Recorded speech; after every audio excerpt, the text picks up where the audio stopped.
Hello students, welcome back Gajanand academy YouTube channel. कैसे हैं आप लोग? आई होप all ओके होंगे। और क्या डिस्कस करेंगे?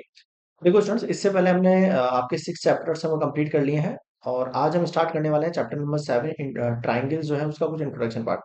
तो मैं आपसे ये कहूंगा, ये चैप्टर बहुत आपके लिए इंपॉर्टेंट है। इंपॉर्टेंट क्यों है? क्योंकि आपका जो क्लास 10th का भी एक चैप्टर है, चैप्टर नंबर 6, वो भी इससे ही रिलेट करता है, ट्राइंगल्स। तो अगर आपको यहाँ पर कॉन्ग्रुएंसी वाला कंसेप्ट समझ में नहीं आया, तो आपको सिमिलरिटी जो कंसेप्ट है वो समझ में नहीं आएगा। और आप जो अगर आपको ट्राइंगल समझ में नहीं आया, तो आप क्वाड्रिलेटरल वाला जो पार्ट है, पैरेललोग्राम वाला जो पार्ट है, उस तक नहीं पहुंच पाएंगे।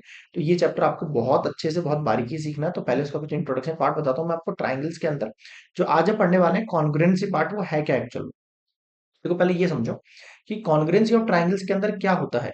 ये होता है, अगर आपके लिए कह रखा है कि एक ट्राइंगल है जिसमें मैं मान रहा हूँ मैं ABC, और एक ट्राइंगल है जिसका नेम है DEF। ABC triangle, DEF triangle, ये दोनों के दोनों मैं कह रहा हूं आपसे कॉन्ग्रुएंस है। कॉन्ग्रुएंस का मतलब देखो, साइन तो होता है ये, और कॉन्ग्रुएंस का मतलब क्या है? एग्जैक्टली इक्वल होंगे ये दोनों। क्या होंगे? एग्जैक्टली इक्वल होंगे। ठीक है सर, एग्जैक्टली इक्वल होंगे, ये बात समझ में आ गई। अब अगर मैं आपसे ये कहता हूँ, देखो दो पॉइंट्स है। पहले तो ये दोनों इक्वल हो कैसे सकते हैं? कि ये दोनों कॉन्ग्रुएंस हो सकते हैं। कौन कौन से? Triangle ABC congruent triangle DEF। अब ये कैसे हो सकते हैं? इसके 4 रूल्स हैं आपके सामने। कितने रूल्स हैं? 4 रूल्स हैं। अब एक एक रूल समझाता हूँ मैं आपको। जैसे मान लो मैंने आपसे कहा SAS रूल से हो सकता है। अब SAS रूल क्या है आपके पास? Side, angle, side.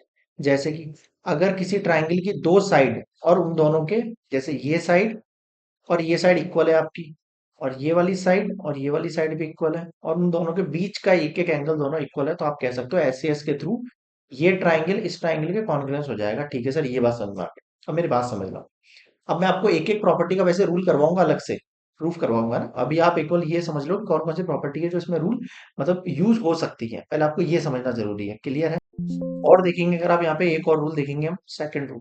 अगर मैं आपसे कहूँ एंगल साइड एंगल भी हो सकता है क्या? हाँ सर, हो सकता है। इसका मतलब क्या है? Angle side angle. और वापस से आप इसी पॉइंट पर आइए वापस से। अब देखो यहाँ क्या कहा मैंने आपसे। यहाँ मैं कह रहा हूँ आपसे दो तो एंगल होने चाहिए। मान लो ये एंगल जो है इस एंगल के इक्वल है, और ये एंगल जो है इस एंगल के इक्वल है। ये साइड इस साइड के इक्वल है, तो आप कह सकते हो एंगल साइड एंगल। समझ रहे हो कैसे ले रहा हूँ मैं? देखो, ये एक एंगल, ये एक साइड, ये एक एंगल, ये एक एंगल, ये एक साइड, ये एक एंगल। तो ये कॉन्ग्रुएंस हो जाएगा इस रूल से। थर्ड रूल जो है वो एक्चुअल में इसी का एक पार्ट है। ठीक है, इसी का एक पार्ट है, तो मैं उसको इससे अलग नहीं मानता हूँ, एक साथ ही मानता हूँ। Angle angle side. क्या है ये? Angle angle side. मतलब अगर दो एंगल साथ में है और उसके बाद कोई साइड है, एग्जांपल के तौर पे मैं आपको देता हूँ, जैसे एक एंगल दो एंगल तीसरी साइड, एक एंगल दो एंगल तीसरी साइड। ठीक है, तीसरी का मतलब है इन दोनों के बाद अगर कोई साइड है, angle angle side, angle angle side, तब भी आप इनको कॉन्ग्रुएंट कह सकते हो दोनों को। एक एक का प्रूफ करेंगे बाद में। एक बार आप समझ लो प्रॉपर्टीज वन बस यूज होने वाली। थर्ड है ट्रिपल S। मतलब साइड साइड साइड। किसी एक ट्राइंगल दूसरे ट्राइंगल की पहली साइड दूसरी से, मतलब फर्स्ट साइड इसकी भी इससे, ये साइड इससे, और ये साइड इससे अगर इक्वल है, कॉन्ग्रुएंट है, तो ये दोनों ट्राइंगल क्या हो जाएंगे? कॉन्ग्रुएंट हो जाएंगे। ठीक है सर, ये समझ में आ गया। अब एक फोर्थ रूल और है आपके पास, RHS। R का मतलब होता है राइट एंगल,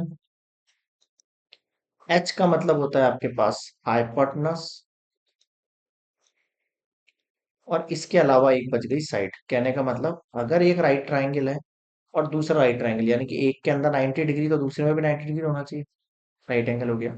उसके बाद उनका जो हाइपोटेनस वाला साइड है, यानी 90 डिग्री के सामने वाली साइड, 90 डिग्री के सामने वाली साइड, ये दोनों भी इक्वल होने चाहिए।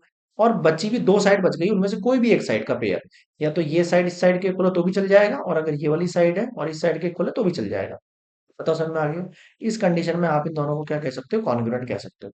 ठीक है सर, ये समझ में आ गया। अब ये तो समझ में आ गया सर, कॉन्ग्रुएंसी हम किस किस प्रॉपर्टी से कर सकते हैं, और कॉन्ग्रुएंट करने से होगा क्या? ये एग्जैक्टली इक्वल मिल जाएंगे आपको दोनों के दोनों ट्राइंगल, ये भी समझ में आ गया। अब अगला कंसेप्ट हमारे पास, अगर जब कॉन्ग्रुएंट निकल जाएगा तो उससे हम और क्या क्या चीजें फाइंड कर सकते हैं वो समझो आप। जैसे मान लो दो ट्राइंगल आपने कॉन्ग्रुएंट निकाली इन प्रॉपर्टी से, इन प्रॉपर्टीज को मैं एक्सप्लेन करूंगा बाद में अलग से, केवल आपको अब यहाँ प्रॉपर्टी समझा रहा हूँ मैं, ठीक है। अगर आपने दो ट्राइंगल कॉन्ग्रुएंट कर लिए, मान लो triangle ABC congruent triangle DEF ले लो ना। Congruent triangles corresponding parts are equal. अब इनके जो कॉरस्पॉन्डिंग पार्ट होंगे इस ट्राइंगल के, इस टाइम, अब कॉरस्पॉन्डिंग पार्ट का मतलब क्या होता है, इसका लेफ्ट तो इसका भी लेफ्ट, इसका डाउन तो इसका भी डाउन, इसका राइट तो इसका भी राइट। अब आप तो एक तो तरीका ये हो गया, लेकिन आप डायग्राम से देख के नहीं बता सकते हो ये आप डायग्राम से देख के नहीं बताओगे, ये आप उसके नेमिंग को देख के बताओगे। अब भाई डायग्राम से मान लो मैं आपको डायग्राम ऐसे दे दूं, लो चलो अब बता के दिखाओ। आप करोगे सर इसका लेफ्ट, ही तो डायग्राम टेढ़ा बना दिया मैंने। मतलब एक तरफ आप देखोगे इसके साइज को, तो आपको साइज तो डिफर नहीं लग रहा है, कि डिफर लग रहा है ना साइज से, तो आप कैसे कह सकते हो सर इसका लेफ्ट और इसका लेफ्ट, ये कंफ्यूज हो जाएगा। तो आपको डायग्राम को देख के नहीं बताना है, आपको ये उसके नेमिंग को देख के बताना है। इसके कॉरस्पॉन्डिंग पार्ट्स के अंदर जो इसकी लेंथ है वो इक्वल होगी, कॉरस्पॉन्डिंग पार्ट के अंदर इसके जो एंगल है वो भी इक्वल होंगे। कैसे देखो, इसका फर्स्ट तो इसका भी फर्स्ट, तो angle A equals to angle D होगा क्या, हाँ सर होगा। कारण क्या है इसका, CPCT, corresponding pair of congruent triangle, इसकी फुल फॉर्म है ये। क्या फुल फॉर्म है, corresponding pair of congruent triangle. मैं लिख देता हूँ आप यहाँ पे, corresponding pair of congruent, second,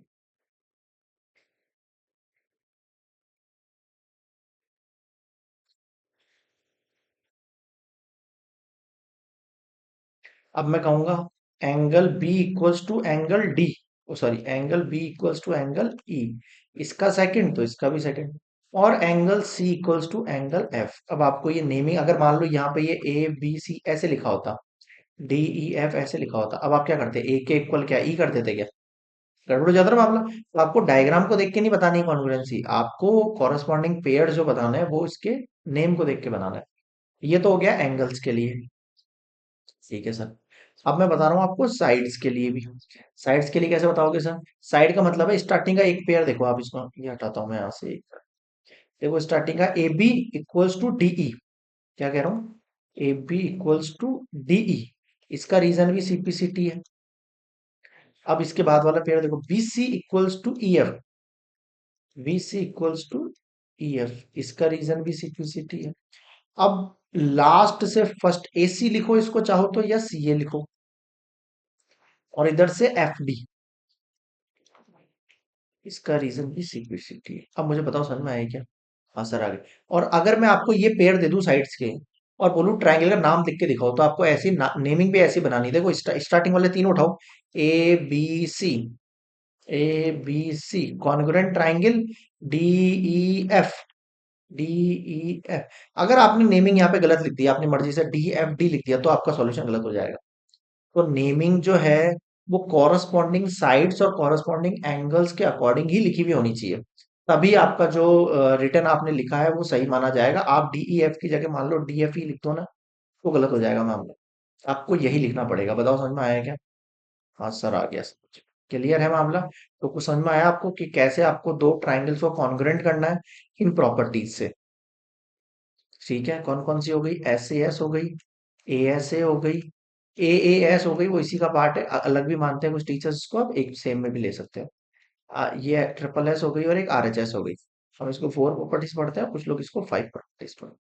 ये फाइव रूल्स है जिनके तहत आप कॉन्ग्रुएंट प्रूफ करोगे। इनका प्रूफ अगर आपने नहीं भी सीखा तो भी आप क्वेश्चंस तो बहुत इजीली सॉल्व कर सकते हो, बस आपको प्रॉपर्टीज लगाना आना चाहिए, किस तरीके से यूज होंगे। बाकी इनका प्रूफ जो है के एग्जाम में नहीं पूछा जाता है मोस्टली मेरे हिसाब से, ठीक है। लेकिन हाँ फिर भी मैं आपको प्रूफ्स वगैरह करा दूंगा एग्जैक्टली। और कॉन्ग्रुएंट है तो यह कॉरस्पॉन्डिंग पार्ट्स जो है इनके, ये पता होना चाहिए आपको, कॉरस्पॉन्डिंग एंगल्स और कॉरस्पॉन्डिंग साइड्स। अब मुझे बताओ यहाँ तक किसको दिक्कत है, ये इंट्रोडक्शन पार्ट है ट्राइंगल चैप्टर का, क्लास नाइन्थ के लिए। ये अगर इंट्रोडक्शन पार्ट आपको क्लियर नहीं है तो आप चैप्टर में आगे एंटर नहीं हो सकते। तो मेरे अकॉर्डिंग जो भी स्टूडेंट से पहले पूरे लेक्चर को अच्छे से देखना, एक बार वापस से फिर रिवाइज करके देखना, कॉरस्पॉन्डिंग पार्ट को समझना, उसके बाद इसकी प्रॉपर्टी से उनके ऊपर जाना, फिर आप एग्जाम्पल की तरफ और क्वेश्चंस की तरफ बढ़ना। तब आपको एग्जैक्टली क्लियर होगा ये चैप्टर है क्या एक्चुअल। आई होप क्लियर होगा। फिर भी कोई दिक्कत लगे तो कमेंट सेक्शन में बताना। मिलते हैं नेक्स्ट वीडियो में, तब तक के लिए गुड बाय।